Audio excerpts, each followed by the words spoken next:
In the distant future, 4 supercarriers from Earth crash land in a corner of the galaxy called the Koprulu sector.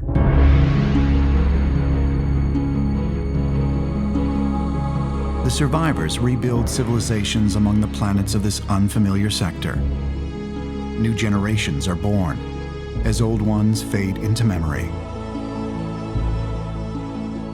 Rival governments vie for power. Wars are waged. Life marches on. But the darkness of space harbors threats humanity could never have imagined or prepared for. And in the year 2499, Terrans learn that they are not alone.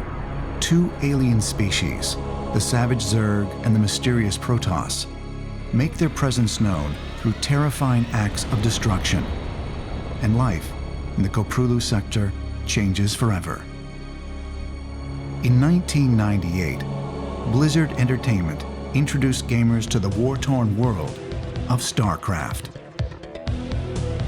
This intuitive real-time strategy game featured a new graphics engine, cutting-edge cinematics, and an epic storyline spanning 3 campaigns.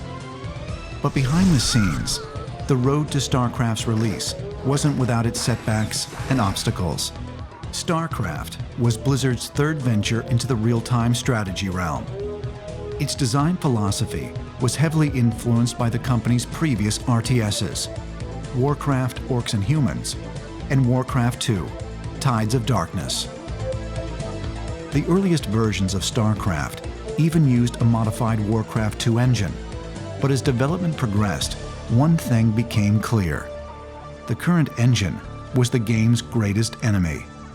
Vital features like burrowing and cloaking were almost non-existent. The final blow came at the Electronic Entertainment Expo in 1996, when a public alpha build of StarCraft was shown. Reception was cold. Some fans even dubbed the new RTS Warcraft Goes Purple and Orcs in Space. By the end of the convention, nearly all of StarCraft's game stations had been switched over to Diablo, the other title Blizzard was showing. The criticism was disheartening, but it inspired the game's designers to take action. Bob Fitch, StarCraft's lead programmer, made a bold claim to revitalize the game. He would scrap the current engine and build a new one in only 2 months. Fitch didn't disappoint.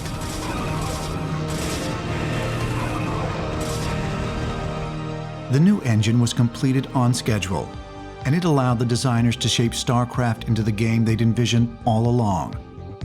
They worked feverishly to balance and fine-tune StarCraft, sometimes working up to 80 hours a week. As is common during the development stage of many Blizzard games, change was the only constant. Units and game mechanics were constantly revised. Early versions of the Terran science vessel had legs, and at one time, dropships landed on the ground to unload their troops. Even the Zerg race was originally called Nightmarish Invaders. The long hours of polishing continued until the game's release on March 31, 1998. Blizzard's goal was clear: create an RTS in the vein of their previous titles, a fun and engaging game that would capture the hearts of fans and provide endless hours of gameplay. But the fact remained that StarCraft's style and setting differed from Blizzard's previous games. The nagging question was, how would fans react? Fellow Terrans, I come. The answer came soon after release. StarCraft rocketed to #1 in sales for its opening month and went on to win numerous Game of the Year awards. StarCraft was both familiar and new to fans of the Warcraft series. While the Warcraft games featured only 2 mirror image races, StarCraft allowed players to choose from 3 completely unique races. Each had different strengths, weaknesses, and playstyles. StarCraft was also Blizzard's first RTS to launch with multiplayer support on Battle.net, a critical decision that would lead to a new esports era for the company's games. But Battle.net also became a haven for creative gamers to meet and share custom maps. spawning an entire community based around fan-created content.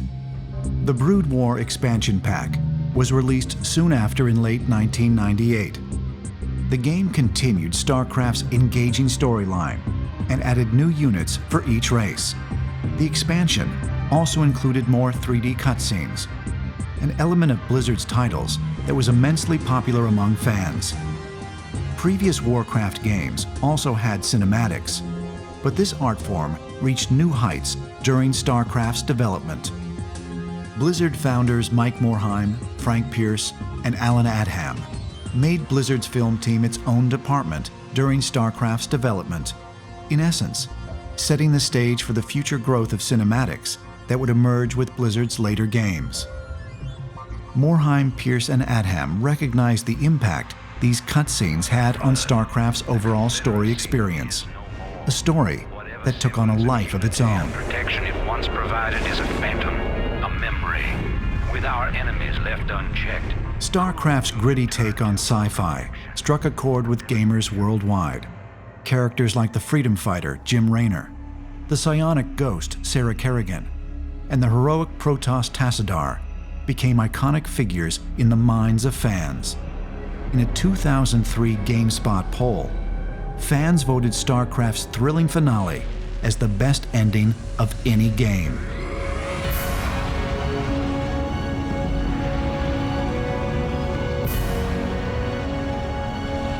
But the influence of the StarCraft universe didn't end with the game. After StarCraft was released, a number of novels, comics, and manga were published to enrich the game's universe and characters, and explore what it meant to be Terran, Protoss, and Zerg. Most gratifying of all, however, was the fact that gamers continued to play StarCraft long after its release. Some people believed this was due to the game's epic story. Others maintained that Blizzard's focus on balancing units and fixing bugs was the key. In truth, there was one clear reason for StarCraft's longevity: the online community. The community grew at an incredible rate immediately after StarCraft's release. A year into the game, 4.5 million active users were on Battle.net, waging war with the Terrans, Protoss, and Zerg. An online juggernaut was born, and its strength came from the millions of gamers who supported it. To nurture the growing community, Blizzard held its first Battle.net tournament, featuring $20,000 in cash and prizes shortly after StarCraft's release. As other esports tournaments grew in number and popularity, StarCraft became a staple of online competition. But the biggest surprise was yet to come. StarCraft's success wasn't confined to North America. It flourished abroad, most famously in South Korea. In 1999 alone, 1 million copies of StarCraft were sold in South Korea.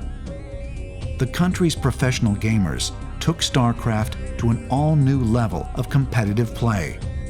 Their dedication and support cemented StarCraft's role in esports for years to come. The inventive playstyles of StarCraft's pros fueled the game as a spectator sport. Eventually, TV stations such as OnGameNet and NBC Game were broadcasting official StarCraft matches live to millions.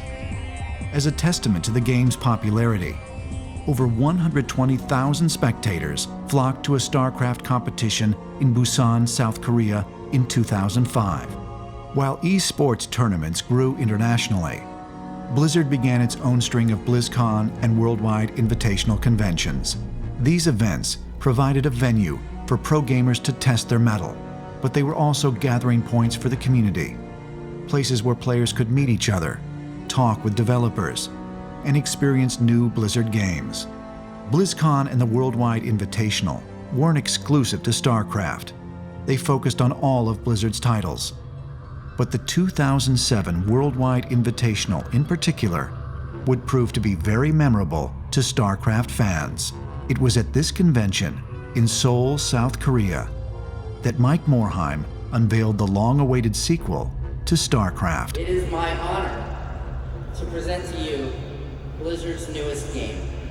여러분, 블리자드의 새로운 게임을 소개합니다.